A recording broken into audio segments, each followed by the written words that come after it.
Lot number 249 by Sir Arthur Conan Doyle. Of the dealings of Edward Bellingham with William Monkhouse Lee, and of the cause of the great terror of Abercrombie Smith,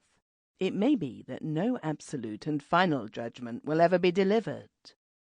It is true that we have the full and clear narrative of Smith himself,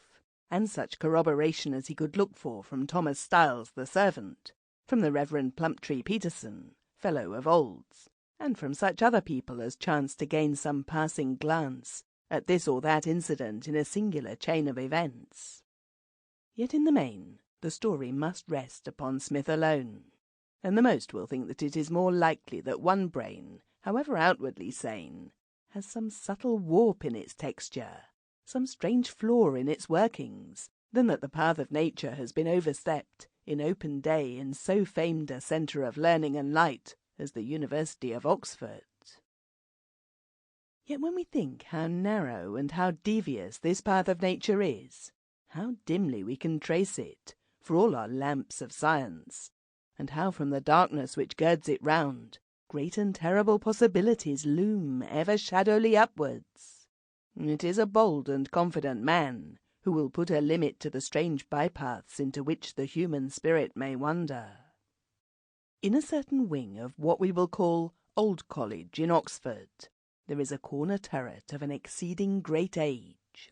The heavy arch which spans the open door has bent downwards in the centre under the weight of its years, and the grey lichen-blotched blocks of stone are bound and knitted together with withes and strands of ivy, as though the old mother had set herself to brace them up against wind and weather.